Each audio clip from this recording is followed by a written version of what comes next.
Hello, everyone. Welcome to another episode of Blazing a Trail, our leadership podcast. Today, I have a special guest, a wonderful human being, a world-renowned pediatrician, all the way from Canada, my dear friend and brother, Dr. Paul. Dr. Paul is not only a world-renowned public health official, but is also a world-renowned pediatrician who has got groundbreaking work in the field of medical health information. And today I'm so proud that he can share his knowledge, his wisdom, and perspectives with young leaders across the African continent.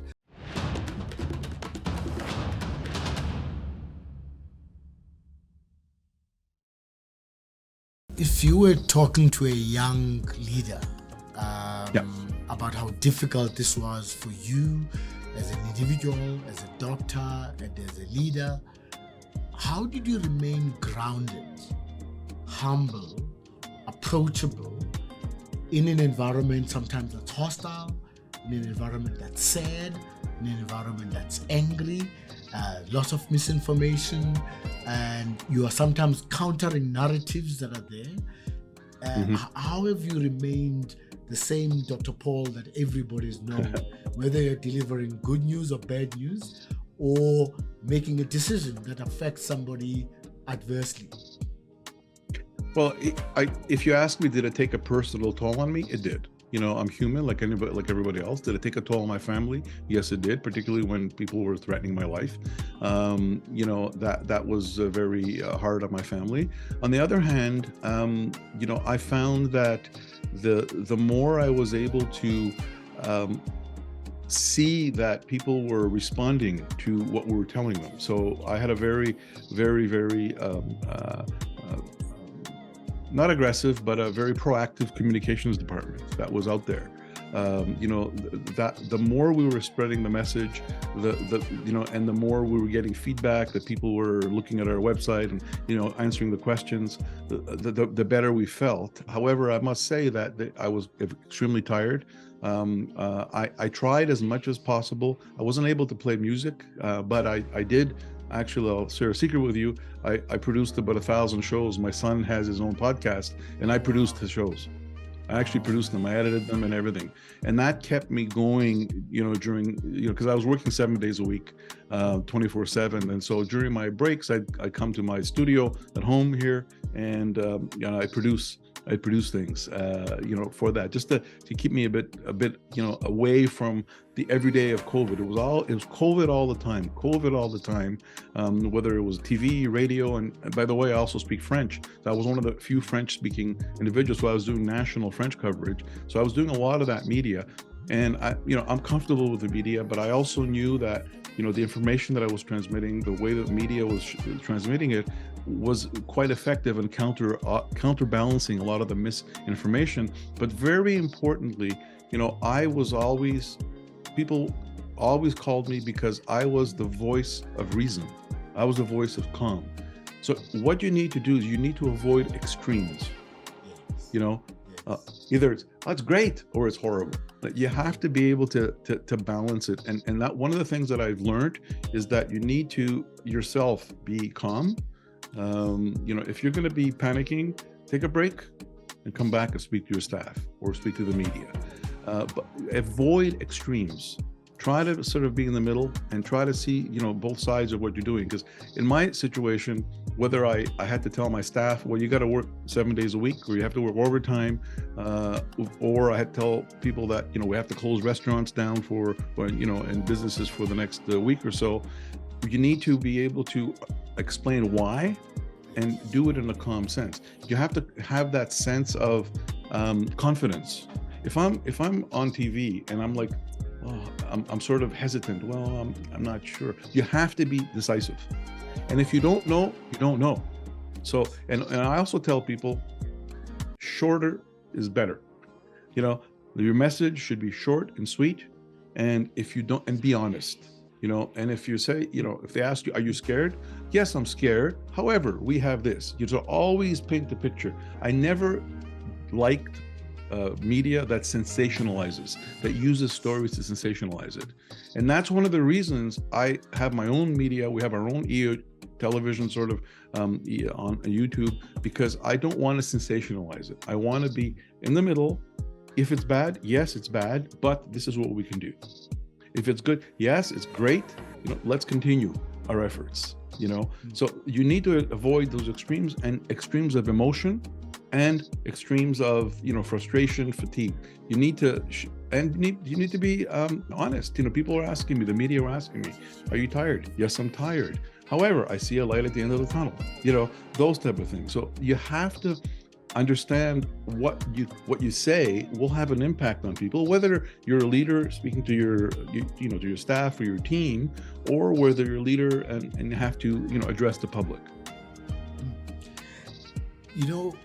In terms of the leadership lessons learned, you've covered some of them. If you were talking to a public health official who is facing a crisis like COVID or other crises that are going to come, what are the 2 or 3 things in terms of just crisis management would you advise and guide on? First, understand exactly what you want, what is going on, understand the implications, and understand your message. Have that message straight. That's number 1. Number 2 is you need to have the team behind you understand what you're going to say and how you're going to say it. Because as a public health leader, if I go up and my staff doesn't know what I'm going to say, they're going to get inundated. They have to support that. Yes. And the same thing goes with the government. So if you want to make a change, I would never make a change without first giving a heads up to the stakeholders, right? And then finally, you need to also understand that you have to support your people that are part of your team, because as a leader, whatever I do, my staff will have to go and enforce it or do it. So it really is know the message, know your message, who needs to know it and how before or after you announce it. And finally, support the people that are going to be effective with the message. That to me is very important. And obviously, you need to have a calm demeanor. You cannot, if you're going to be, I'll be blunt with you, Lincoln. If you're going to panic other people, don't do it. Yeah. Get somebody else to speak. Excellent. You were one of the first online pediatricians in the world who revolutionized this communication. How do you see the future of this type of communication, particularly in developing countries, as a core skill and as a core competence of public health, officials, leaders, and so on? Because the gap is growing between what people know and what people should know. Yeah.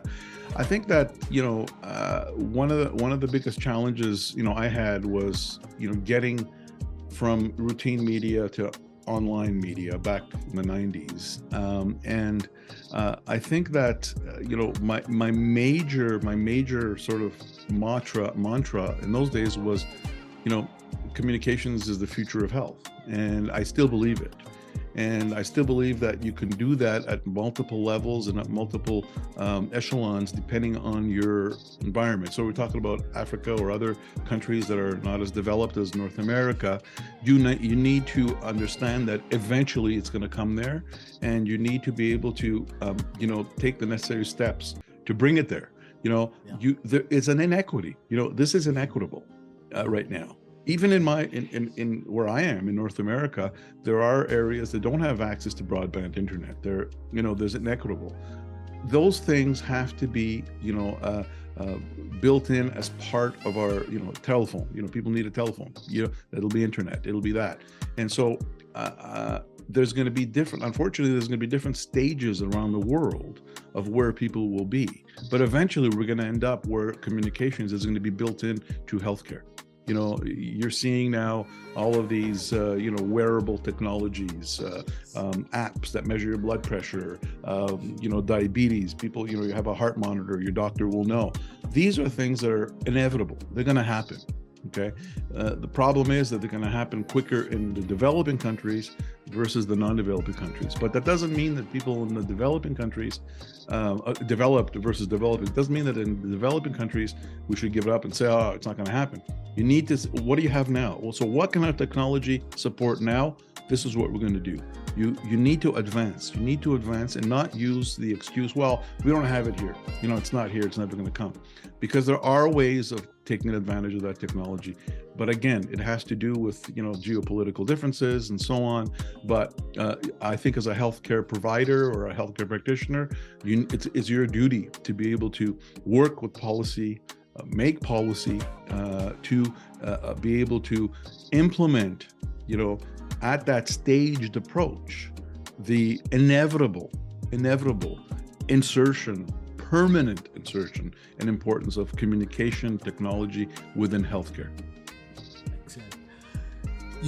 Just building on that, what are some of the things that you see in the horizon with technology and technology's advancement in the field of medicine? What are some of the things that you see with the development of artificial intelligence, robotics, and big data?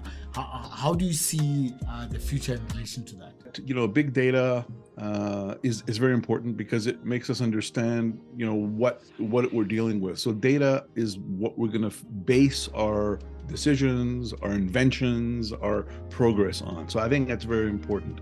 Artificial intelligence, I think, will, to a point, be important in terms of being able to help us perhaps decipher certain things or look at genes, genetics, because those are very complex. I think it's very important in those complex things, but it's not going to replace human to human healthcare. It's not going to replace it. Okay. I want to be clear on that. I don't know that artificial intelligence will be able to understand the nuances of making a diagnosis. Artificial intelligence, you can put it in with that, what is it, bot CGI, whatever it's called now, ask about appendicitis, it'll tell you about appendicitis. It won't tell you that you have appendicitis, right? So, those will be some limitations. But I do believe that all the newer technology that we're having, all the wireless technology that's out there, all the wearable technology is going to change the life of people. Look at diabetes. For example, diabetes, you used to have to live, test yourself and inject yourself. Right now, there are pumps. You can have pumps on you. Your doctor will know you'll know when your blood sugar is low, arrhythmias. All these other things that are going to come out there, I think, are going to be very important. Radiation, sort of diagnostic. Radiology, CAT scans, and those things are going to become even more precise. But again, it's, sometimes people say, well, artificial intelligence may be able to look at pathology and stuff, but even that, I do believe that you can still have that human. So I don't think artificial technology or AI is going to replace the need for having a healthcare provider. I think it's going to be a valuable tool. And in many situations, I believe, very simple things, Lincoln, like, telemedicine, virtual medicine, are going to be extremely important, particularly in countries where remote access is difficult. To me, having access to, I can be here, you could be in South Africa, and you could show a dermatologist your skin rash, and here you go, or you could put a stethoscope on the child's heart, an electronic digital one, and I can listen to the child's heart, make a diagnosis. All these things I think are excellent because they're going to be able to close that physical gap. It's a distance gap, of getting, specialized care to individuals. But again, it's not going to replace the importance of communicating, understanding, and picking up the nuances of that, patient to doctor experience, which to me, I don't think will be replaced by AI. AI and the other technologies will enhance that, but also I think will close the gap of technology and access issues that we're seeing, not only here in North America, but in developing countries worldwide. You've always had a huge interest and focus on early child development support. And you've dedicated so much of your life to kind of promote this notion of the fundamental importance of that for us to look at health broadly. Why? Can you just tell me more? Why is that important? Yeah. The concept of life course perspective means that you have to look at one's whole life, and to see how that trajectory, how that goes. And now we know more and more that what happens during early childhood and even prenatally will not only affect you, first couple of years of life, but may have consequences 40, 50 years down the road. And we understand it more now. We understand that the brain, particularly during the first 18 months, sculpts itself, forms the neurons, the connections, that really create the basis of our health and our social and psychological health as well, and our interactive health. So for example, visual, language, social control, peer-to-peer control, all of these things, plus hormonal control. All of these things are developed in the first, couple of years of life. Give an example. Your head grows during the first 2 years of life to 80% of your adult size. You're not 80% of your adult height or weight. It's your head. So the brain grows in a tremendous rate, but also creates those pathways and those abilities that you can then learn upon. And if something goes wrong during those precious first few years of life, there are going to be consequences. Yes, and when I say something goes wrong, it could be medical, it could be traumatic, but now we know more and more, it could be social deprivation, toxic environment, parents being upset, poverty, war, all these things can negatively affect a child's development. Whereas if you hug a child, read to a child, look at the child all the time, respond to it, I call it the science of tender loving care, that will actually enhance the brain development. So what our goal is to be able to provide that socioeconomic benefit, I call it the wellness package, to babies in the first couple of years of life, where parents are not stressed, parents are able to take care of their kids, don't have to worry about money and all that other stuff, provide the preventative care they need, vaccinations and so on, injury prevention, all that. But importantly is that tender loving care, the ability to have a child, play with a child, read with a child, get down on the floor, play with a child, at least for the first couple of years, because what that does is that enhances, that promotes the optimization of those that in the long run will optimize that child's trajectory. Whether you're measuring, is he or she going to go to university? Is he or she going to make money? Is he or she going to be sick or not? Those things are going to increase that. And then I have a little graph that shows if something goes wrong, all those measures go down 20, 30, 40 years down the line. We know that abused children, for example, Lincoln, this is well known. Abused children, when they grow up to be 30 or 40, they have higher rates of heart disease. It's not a coincidence, okay? And so it's so important that now that we're dealing with, I know if you've heard in North America, we have a healthcare crisis. We have a lot of people, not enough beds. We have too many people going to hospital, waiting rooms, and so on. And one of the keys to that is to be prevention. You want to prevent it before they come to the hospital. So why not start at early childhood? Because that's where if you were a betting man, or if you were to say, I want to invest, that's where you invest, where you get your biggest return. And that's something that we're struggling with, because in Canada, we're only putting a small percentage of our GDP into early child development. And we do have children based on demographic profiles that are not well off when they go to school. In other words, not developing properly. And those are the kids that something happened in the first 18 months of life. And these children don't do well in school, they don't do well in life.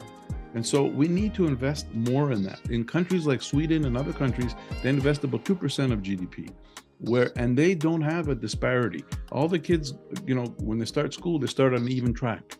Here in Canada and in other countries, if you look at their readiness and their psychological and linguistic profile abilities at 5 years of age, it actually correlates inversely with socioeconomic status, whereas in other countries it doesn't. So this is very important. So that's why I'm passionate about that. I wrote a book about that. I was endorsed by one of the ambassadors to the United Nations. I call it, Baby's First 18 Months, a parent's guide to health and wellness and prosperity. So, that's what you do. And the key, obviously, is that tender, loving care. People have told me, well, I grew up poor. I was living in a home with 12 people, and I have a PhD in psychology. And I said, yeah, it doesn't mean that if you're poor, parents, you were on your uncle's lap, your grandfather's lap, you were stimulated all the time. I'm talking about kids that are neglected, abused. And that's the negative impact that we want to avoid.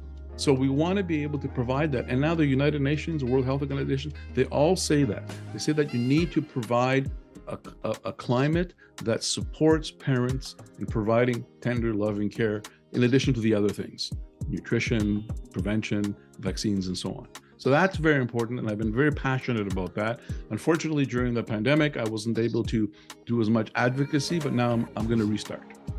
Brilliant. There's an ongoing focus on affordable healthcare, and this is a dominant debate across different markets. What's your view on the importance of access to healthcare, affordable healthcare across society? Yeah. Well, when I talk about all the factors, socioeconomic, poverty, and so on, it's something called the social determinants of health. They are what determines your health. People are surprised to find out that how much money you make, your level of education, your social environment, where you live vis-a-vis access to healthcare, those make up 75% of how well or not you'll be. Those are determining your health. Only 25% are biological. So one of those is access to healthcare. And so if you have an inequity in healthcare, and in addition to poverty, we see that here, you will have people that are sicker and live less long. And so equitable access to healthcare, to me, is an important social determinant of health, just like access to food and prevention of food insecurity is as well. All of these things play a major role in an individual. The younger a child is exposed to these negative things, the more severe are the long-term implications. So I see those things through the lens of a child development as well. So in general, though, access to healthcare is an important social determinant of health, and I believe that that's what we should be aiming for, to have an equitable access to healthcare when people need it. And very often, we have hospitals in my area that are an hour away from a certain area, and people say, well, it's an hour away, no big deal. Yeah, but if you don't have money, you have no car, how are you going to get to the hospital? So it's not just distance, it's also the other things that get in the way. I now want to just talk about Dr. Paul, the family man. Tell me a bit about you as a family man. I got to know about some of that when we were in Boston, but it's good for young leaders to also know that with all of these accomplishments, there's still Dr. Paul, the husband and the dad.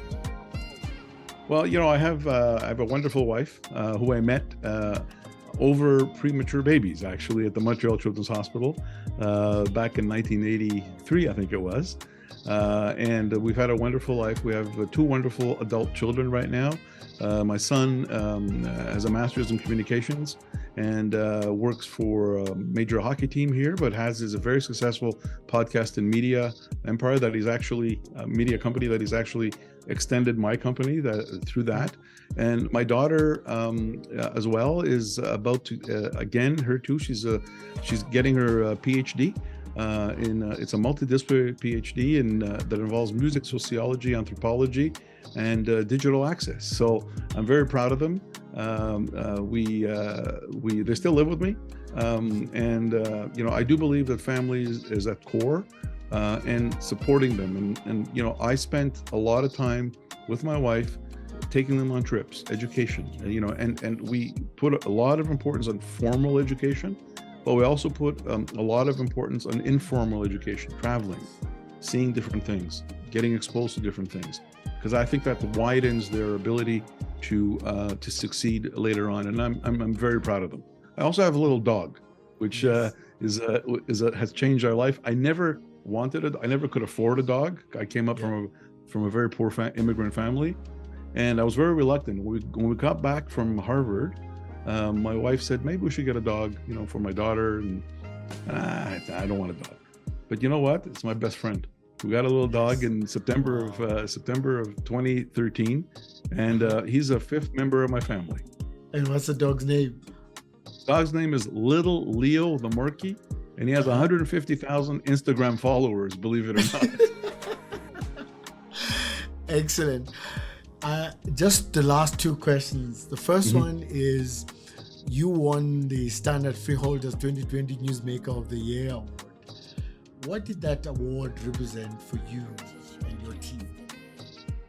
Well, that represented the importance of what we were doing, and that was directly because of my team's leadership in the pandemic response at the local area. That newspaper is the local paper, and it recognized the importance of Newsmaker of the Year. I was constantly in the media, and that brings back what I was saying before, that you needed to get that, be out there, be available, be accessible to the media, and be honest and frank about it. And I think that was a recognition of it. So I was very proud of that, but it was not, I was quick to say that was not just me. It was my whole team, all of my team of my communications department, my directors, my managers, my frontline staff, who, by the way, we had people that who were doing health promotion work at schools that were going in vaccine clinics, because we had to redeploy everybody to just COVID-related duties. So that was just to me, it was just another feather in the cap collectively of my staff. The last message I hope you can give to a young doctor about to embark on their career, or a young public health official who's making a decision to join the public health environment, what message would you give them? My message is I think the first thing is to ensure that they understand that they need to take a leadership role. You just can't be a physician or just a public health person. You need to take a leadership role. And when I say that, it could be leadership, it could be advocacy, but I do believe that the people who are experts in the field should be the ones that be making the decisions. And very often it is not the case. And I've been I'm actually a medical officer of health, and I'm a CEO, and there are many institutions that have separate roles. They have a physician and they have a non-physician. That's very controversial, but I do believe that melding those two together is very important. So I believe that physicians should be priming themselves to be leaders. If they don't want to be leaders, at least to have a voice. And the same goes for any public health specialist as well, any public health individual. They need to be fixated on the fact that its advocacy is very important. So whether you do it at a leadership level, another level, you need to advocate for your patients and your community. And that to me is very important. And then as far as a leader is concerned, I always talk about it, and I think we talked about it at Harvard, you lead by behind. I treat my staff, there's 450 of them, I call them my family. And that's what you need to do. So people around you need to respect them. You need to be able to understand them, appreciate them, and be open and available to them. Not push them. Lead from behind because you're supporting them. You're not pushing them. All I can say to young leaders across the continent, you had an example of a leader who exudes humility, who's grounded and believes in service and believes in the patient and believes in communication.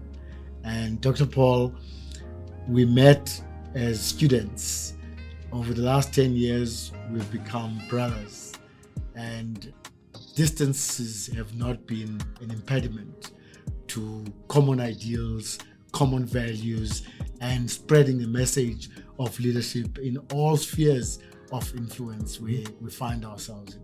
Thank you so much from the bottom of my heart, and love to you and the family, and thank you so much. And I hope to see you at the reunion if it's possible. I'm trying to. Thank you, Lincoln, and all the best to you. Thank you so much. Cheers, Dr. Paul.